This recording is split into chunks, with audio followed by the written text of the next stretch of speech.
What is going on, guys? Welcome back to Keeping It Real with TNL, episode 5.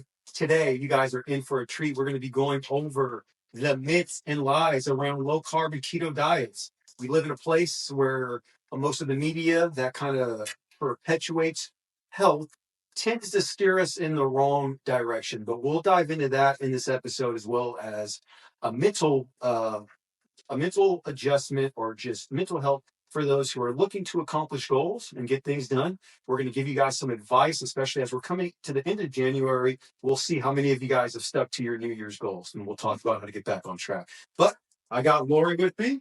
What's going on? How you feeling today? I'm feeling really good today. Feeling fantastic. Hold on really quick. I don't want to bring it up. Let's talk about the sweatshirt. Today's a big day. It's a big day. Rundown.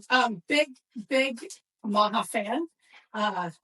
Anyone that cares about the health of their family and children and future grandkids should care about food quality, should care about transparency, so that whatever you decide to put in your body, you actually know what's in it and the side effects that could come from it.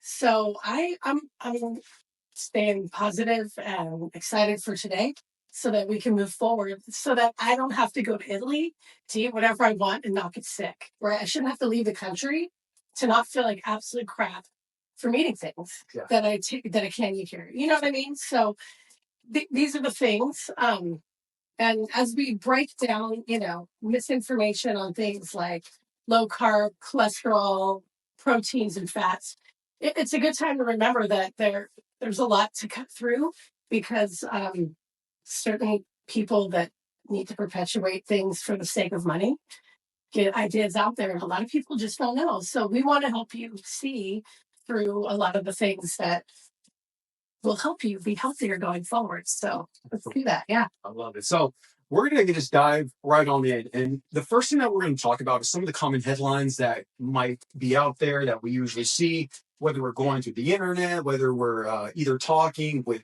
friends. So something that we commonly hear is, oh, did you hear that this diet apparently causes this? You should stop that. And so some of the headlines that some people may have heard are things like low carb diets raise your risk of early death. Keto could cause heart disease and lead to dangerous nutrient deficiencies. Or my personal favorite one, low carbs are unsustainable and harmful to your body. The reason I said this is my personal favorite, because those who know me know I've been doing low carb for years now, pretty consistently. There's some meals here and there, but for the most part, I would say that is my common eating. So to hear somebody say it's unsustainable and harmful after being on it for over a decade, I obviously seem to either be defying science or not making it make sense. But you would know why. Yeah. So this is a big deal, because I can remember as a teenage girl, we'd have Shape and all these magazines geared towards teenagers to look away and be thin, and the bikini girl on the front that everyone wanted to look like.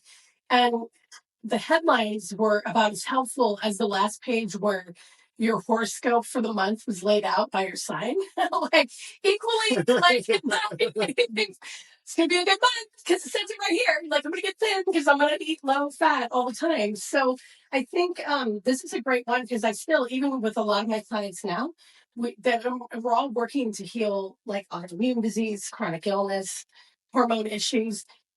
Everybody succeeds 100%, myself included, when we cut out these carbs and we focus on protein and fat. So I'm really excited about this one today, because so many people can get past the misnomers that we see on National Enquirer.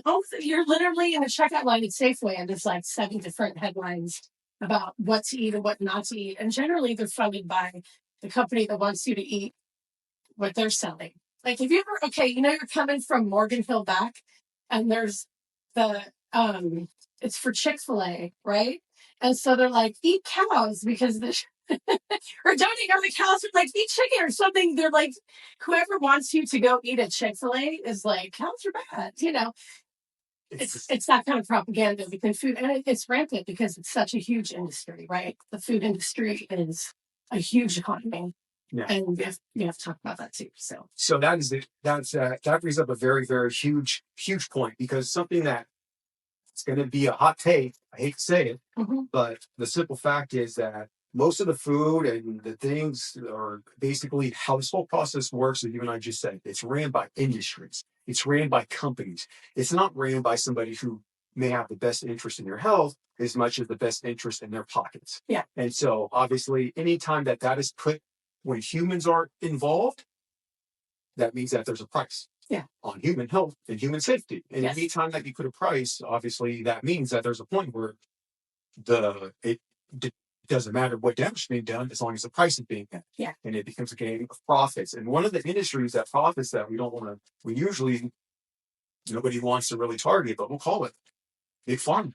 Mm-hmm. And one of the reasons that this whole entire thing works is because these large scale food companies you were talking about, they're obviously pumping out the ultra processed foods, which are linked to chronic diseases. We talked about it in our last one about the insulin resistance, diabetes, heart disease.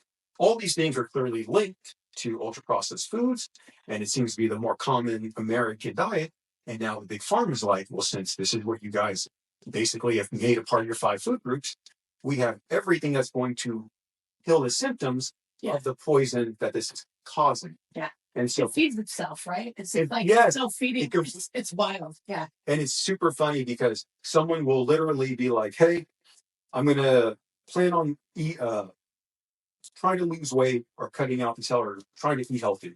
And naturally, most people don't know where to start. And they naturally go to things that say low carb or things that say health friendly, not knowing that it's put out by the same company who obviously doesn't have your best interest in mind. And the food and the poisonous and the chemicals they put in that food, as well as the ultra processed carbs, are what cause a lot of the health issues that most people have.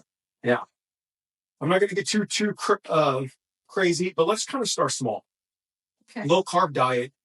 How did you usually? What do you have you tried it before? Would you recommend it? What's your opinion on that? The thing is like carbohydrates. So your sugar is fructose, but it's sugar, right? The fruit sugar is fructose, and you're like, but it's still affecting my glucose and my insulin, all the things. Dairy spikes insulin, and your grains and your breads. Like if you look at the food pyramid, you'd be living on bread, right? It's all carb. All grains and whole ups. Yeah. So for me, whether I'm in perfect health or working on a health issue, like when we talked about to get rid of my insulin resistance again, that kicked up during perimenopause, it's like very minimal carbs and they're slow burning. So you'll hear me talk about it. One single ingredient, red lentil pasta imported from Italy, or red lentils that I cook in bone broth that I make at home so that it's like protein and collagen rich. And those are my carbs. I eat fruit once in a while. I do fine without it. My blood work is fantastic. My cholesterol is fantastic because don't blame fat for what the sugar does, right? Absolutely. So for me, when I'm dealing with someone with any health issue, from cancer all the way down to weight loss, we have to talk about carbs and we got to get them low and we got to get them mostly out because you're never going to be like suffering from malnutrition because I took away your whole wheat bread. Do you know what I mean? You're really not missing anything. So it gets us back to whole foods and nutrient rich foods when we get out those carbs and stick with single ingredient things, right? Absolutely. Now here's the thing, guys. Now this is cool on the level that most people think about, which is I want to lose weight. I know that most people are usually thinking, okay, if I cut carbs, I'm going to lose weight. But what we don't talk about is kind of what you were kind of mentioning. What we're mentioning is that yes, you're going to lose weight, but there's going to be other health benefits and health biomarkers that are going to be changing within yourself. So let's kind of dive into something you had taught me recently about what drives cancer. Yeah. So, cancer is fed by sugar. When they do the scans and they inject that dye and the cancer starts like feeding off the sugar in it, that's how it fluoresces and they find that in scans, right? Latest information I've had. So, chronic disease and illness are generally caused by inflammation. Other countries will tell you that all autoimmune diseases are inflammatory. Some of them will get into the heavy metals and the toxins that are in vaccines and medications. We'll say now, neither of us are like pro or against vaccines. That's an individual choice. But the things that you put in your body directly affect how your organs and everything work and what rises up in the body.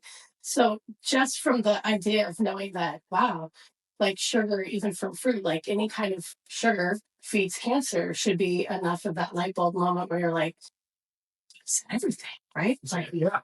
it's in ketchup. You know what I mean? Like, it's everything. So it's in milk, especially the non-fat milk. Can we roll back 1 second about how the low fat came to be? Let's go. Late 50s, early 60s, the sugar industry paid Harvard to do a study on low fat diets being important, right? Because they're the sugar industry and this is what they're doing, right?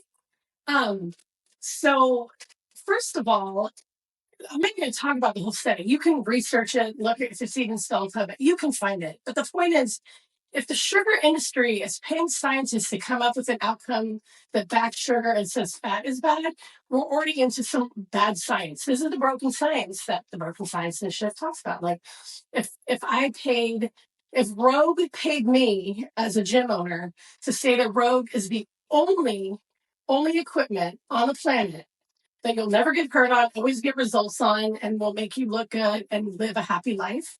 And I had 1,000 pages of people like backing that up, but didn't show you anybody else that didn't say anything against that. That's correct, right? That would be. So that's where we got on the low fat, which is where my adage is like, don't blame fat for what the sugar did, right? Absolutely.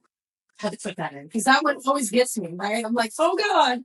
And everyone's like, it's Harvard. It's Harvard. And I was going to say, and that's the thing that many people just don't know. They don't have this information and this knowledge, and they automatically hear, oh, just because it's not chips or cookies, it must be healthy. Yeah. No, just because it's Ritz crackers doesn't make it healthy. Just because if it's still in a box or in a can, it's still a processed food. If it still has added sugars, it still has added sugars. Yeah.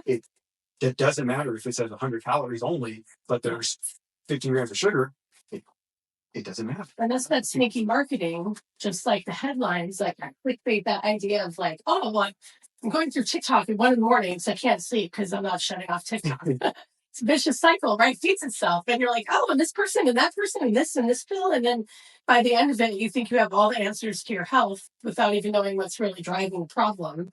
So how can you fix it? Like, like people just, oh, well, I'm going to lose weight. So I'm just going to either get on Ozempic or just go on a low fat diet. And either way, I'm going to be so healthy and great until you're not. And then now you've really lost progress, right? That's the thing too. Like the more we waste time on junk ideas, the longer it takes to hit our health goals, our aesthetic goals. And if you really just eat to fix the inside, the exterior follows suit, right? If you're really healthy, you're going to look good. It's going to reflect itself. It reflects it. It's from the inside out. So that's just my thought on that. I love that. I know. No, it's absolutely true. True health obviously will begin if you're good within inside. It will reflect out. Yeah, and it shows. And so that is something me and you have always believed in, which is the cornerstone of true health. Which it doesn't always have to do with just how you look. It needs to be a full composite. How do I feel right now? Yeah, again, am I happy with my body? But obviously, am I also happy with how I'm moving? Am I happy? Like, am I waking up stiff or sore, or do I feel good? All those things that is the true mark of health. And I completely believe that more people, when they begin to cut out some of those processed foods and they start to relieve themselves of the inflammation causes, they start to actually feel what their body is when it's not running on nothing but pure sugar and non-nutrient dense foods. Yeah. They should see that change. Like that being you were talking about the overall health. And something that's so big with that is Ozempic or other drugs aren't going to give you overall health. Yeah. They will give you the image of health for your mind. If you're someone who has to look at the scale and be like, okay, it says that, so now I'm happy. Yeah. If that's where you get your happiness from, then maybe, that's what that does. But that's still not overall health. Yeah. That's just making you okay with yourself because a drug took some weight off and the scale said, oh, I've lost 9 pounds. I feel good. Yeah. And so then if we kind of, even this is getting a little bit deep, but if we really peel the layers back of what you want, it would just be most people want to feel good about themselves. They want to feel confident. And they don't understand that the best way to go about that is by building it themselves through the good food, through working out consistently, and actually just building the habits that create long-term confidence. Because that solves the problem, right? It's not. So here's an aside. Tim and I were watching. There's this, I don't know if she's a singer or what. She has pink hair. She's probably 20 or 21. She has full-blown osteoporosis from a year of Ozempic. So the blindness is running rampant. And then the people that are born, there's muscle wasting and it affects muscle, don't really think about that their heart is a muscle. So now the heart problems are rolling in. It's been out like a year and a half or something. And it takes years of observation to say something's going to work or not work definitively. But they're already promising there's like 42 things it's going to cure. You're just like, oh, wow. How come the country that makes it, Netherlands, I think, they're not allowed to sell it there. It just comes here. That is a very good point. So when you're looking at stuff, right, like you have to, I always ask this, Tim will say like, yeah, I just read this about this body mechanic. I'm like, who wrote it and who do they work for? That's my first question. When I look at any study, I'm like, from what perspective is this coming? Am I seeing both sides of the answers? Because nothing will come 100% exactly to your hypothesis ever, right? Unless you're full of crap. Unless you're 16 and trying to get your way. But 100% the answer's still no. So these are the things that you should ask yourself when you're watching the news. Doesn't matter which channel or late night or whatever. Like, okay, so is what you're saying clouded by your socio-political like ideology? Is it funded by the sugar industry? Is Big Pharma trying to do that? Because if something is big as Big Pharma created stuff to heal people without 10 pages of side effects, that'd be freaking awesome, right? But at the end of the day, if everyone realized that your health is determined by what you put in your body and how you exercise it at the very basic level, right? We really get somewhere. Like, that'd be amazing. Like, what if your doctor wrote you a prescription for CrossFit and a nutrition one-on-one with the coach? Could you imagine? Like, then you start healing. Because I could be like, hey, take some ibuprofen. I'm really tired about hearing about your migraines and headaches, right? And you're like, thanks, until they come back again and get worse and debilitating. And then you're like, oh, we never really thought about what's causing that. Because we're only curing symptoms. We're not worried about causes. Yeah, the no Band-Aid approach that I take, I live that. No matter what life is thrown at me, you have to really say, look, I really don't want to take a thyroid medication that I have to take forever until my liver gives out, because that's the main side effect. I'd much rather figure out what's troubling my thyroid and deal with it that way and healed it, right? So fix the cause and actually fix the problem at the cause. Yeah. I'm not saying that everything is simple, but I feel like things are overcomplicated a lot. And the topic that we're talking about today is like one of those things that if we could clear that up, it would be a whole different world for a lot of people. Well, yeah, absolutely. Yeah. And like you said, it's a very common thing that Big Pharma is big on using their own, obviously, profit and using products to solve or fix people's issues, as opposed to honestly, like, let's just say, if I walked into a doctor's office and I was like, hey, I feel depressed. And the first thing that doctor says is, okay, well, let me think of a prescription to get you on, as opposed to being like, well, how often are you going outside? What's your vitamin D like? Yeah. What's your food like?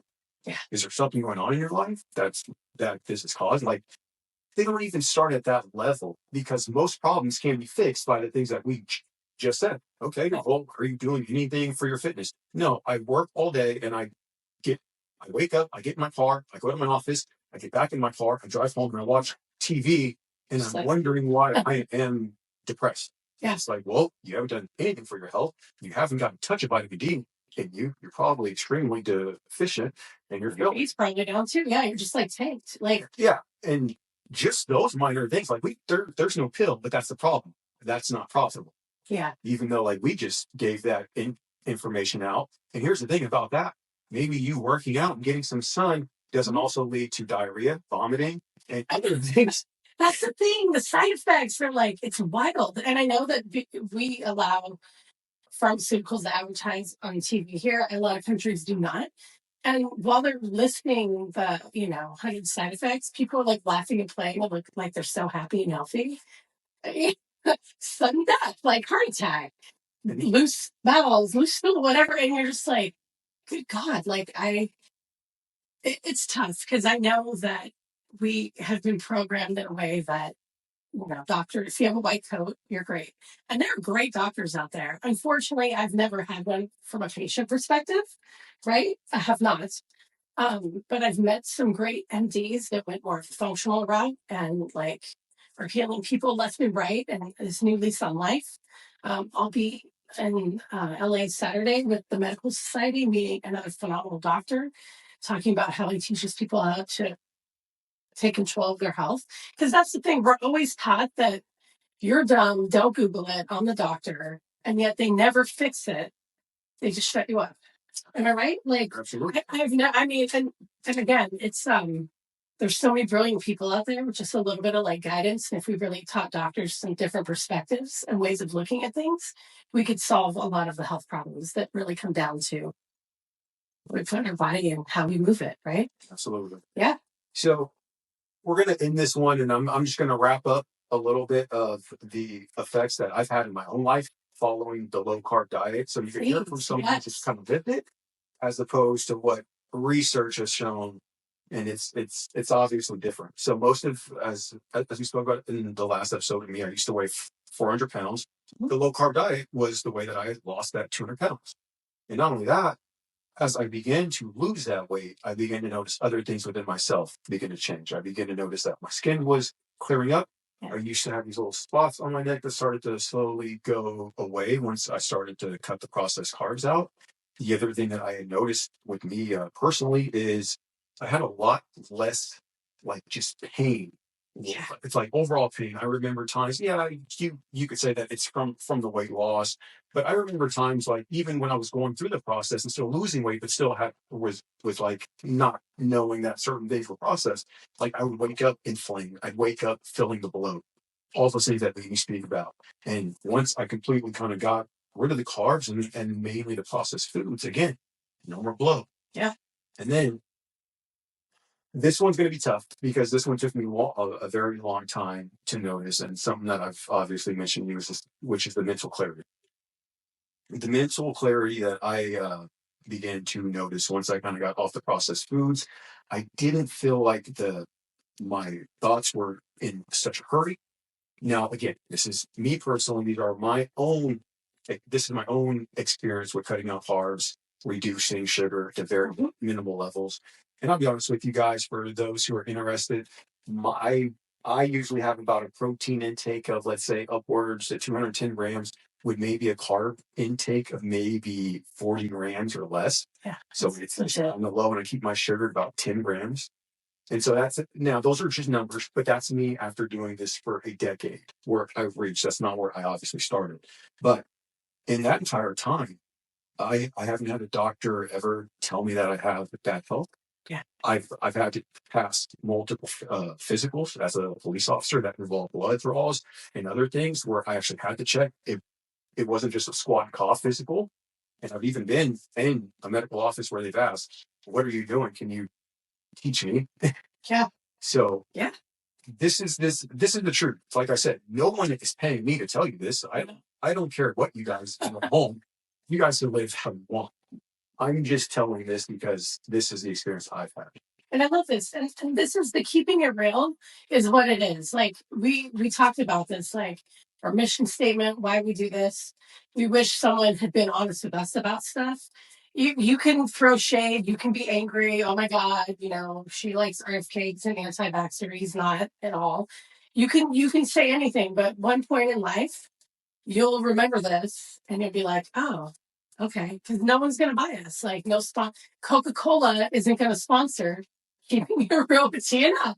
That's wild, right? Like there's no selling out. There's no saying something because someone's paying you, forcing you, or threatening you. Like if we're going to keep it real, we're going to keep it real. Absolutely. And it's not like we don't have decades of doing it ourselves, or I have 50 people that I've taken through in a few years, just fixing their mental health. People that were about to be locked down because they were so out of control.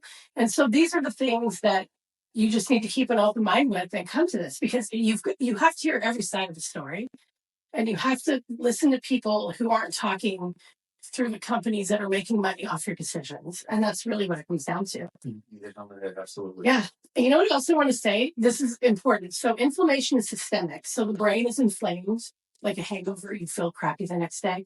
And it's systemic. So the aches and pains and the different things that go away, absolutely, when you clean things up. Skin clearing up. Your skin is the largest organ. It covers your entire body. Teenagers and even adults with acne, that's the problem with your gut expressing itself through the skin, your eczema, your all the different things like that, back to the gut. Like these are the things that we do all the time. So that mental clarity is huge because people are like, oh, I'm getting old, brain fog, I don't sleep enough. No, really, like the crap that you eat has a dire effect on your ability to function every day. So you hit all the things that happen when we do this. And then do you realize that I'll ask you this because it might just be me, but after about 3 days of no sugar of any type. So when I switched over to the slow carb, right? I don't know, 7 months ago, 8 months ago, you have that free day that you can have whatever. And in the beginning, you're like, I'm going to have a gluten-free vegan cookie. So good. And then the next day, you're like, oh, well, I can think about sugar. So then I'm like, I'm not going to do sugar anymore on my free day. I'll just go to a restaurant and have a nice steak that someone else cooked for me, right? The cravings go away. Why? Because every time you put sugar in your body, you're feeding the bad bacteria that tells your brain you need sugar. So again, you're cutting that off at the pass, right? So I know it sounds like hell, right? Today we had a birthday brunch for Tim, and everything was protein, fat. I think there were organic grapes because I have a few vegan members that can't eat we had like wild salmon, nitrate-free bacon, Amy Lou paleo chicken sausages, the farm-raised eggs. And then the only cracker to go to charcuterie that was like from Italy, like the non-cured salami prosciutto, had the Simple Mills almond crackers. There wasn't even wheat. There was no wheat, no dairy, and nobody complained.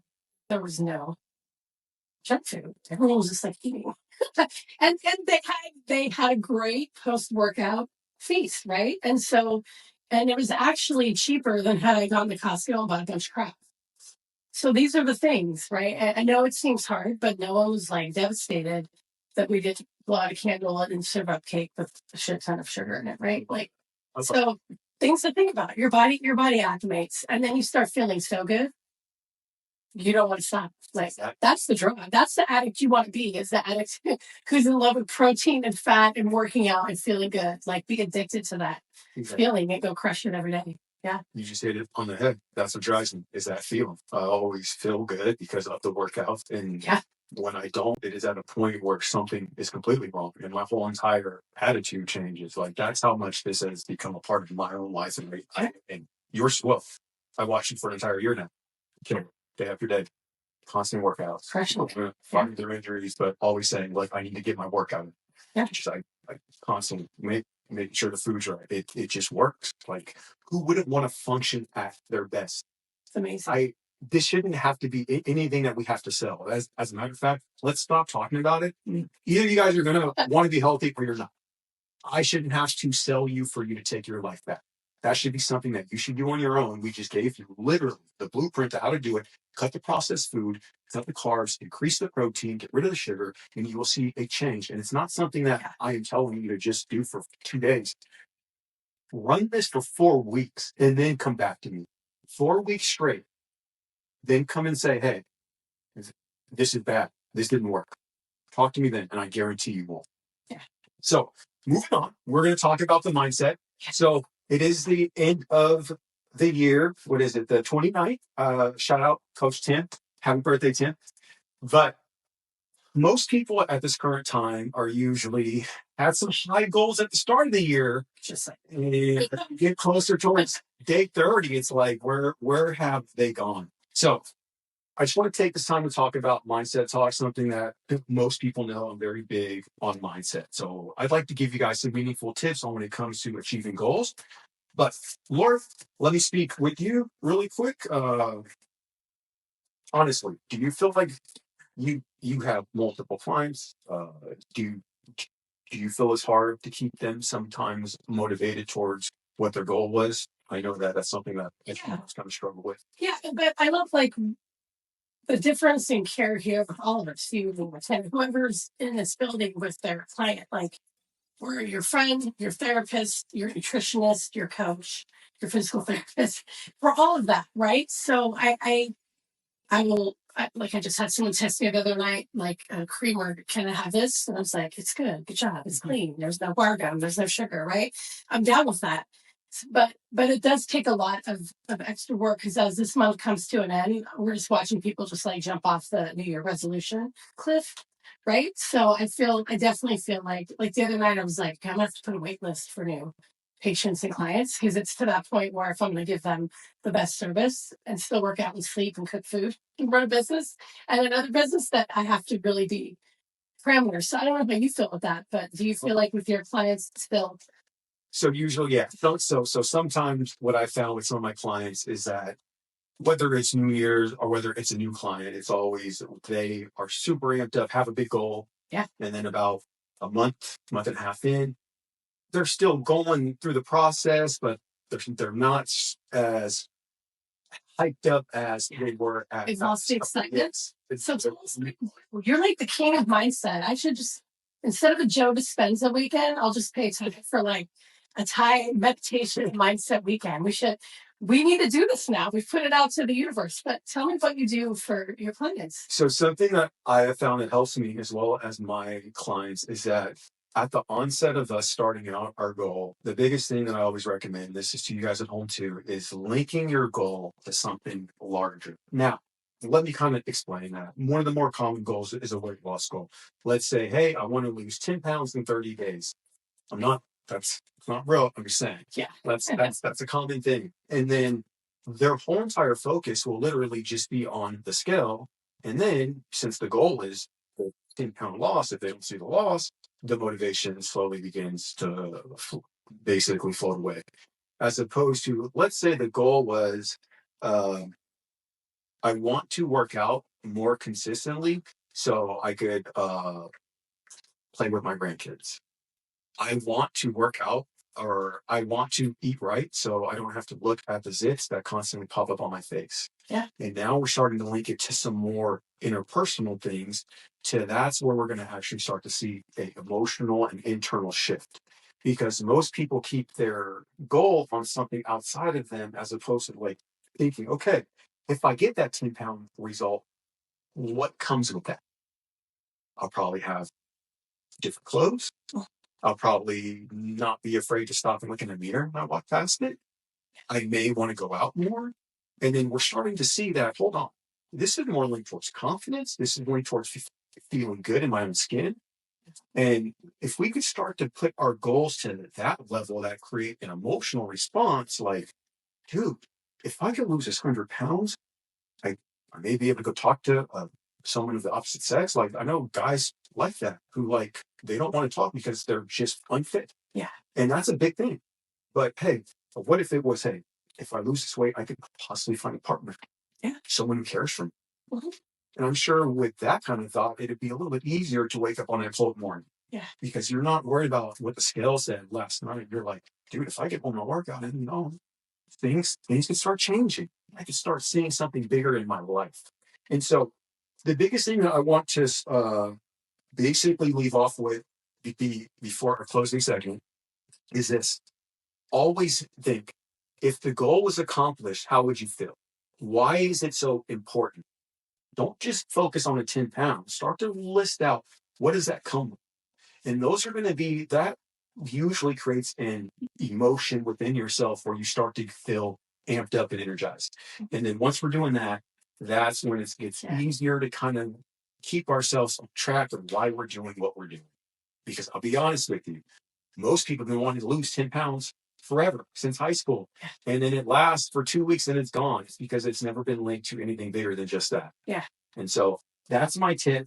Think about the goal that you may have started during the new year, and then try to figure out, how would you emotionally feel outside of what it looks like, but how would you feel within if you were to accomplish it? And hopefully that gives you a little bit more motivation. Now, The last thing we're going to do, because I didn't get an opportunity to, and I felt bad about it. I don't feel bad about anything. We are going to put you on the hot seat, and we're going to get to know a little bit more about you. Okay. So you are the L in the show, Lori. You make it happen. You're the other half. Without you, this doesn't work. So it's always good to let people know more about you. Thank you. Now, so we're going to put Lori on the hot seat, guys. Number one question. Let me get my questions. Let me get my questions for this one. All right, here we go. So, question number one.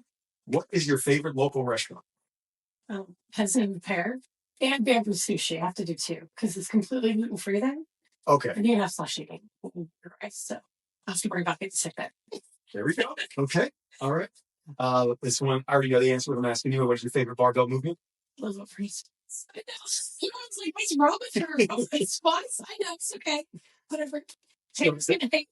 So birthday in May. Yes. Is there going to be some overhead? Is there going to be overhead squats? Yeah, generally. So when I do a barbell medley, it starts with 100 overhead squats on the team. Remember, it's a partner block.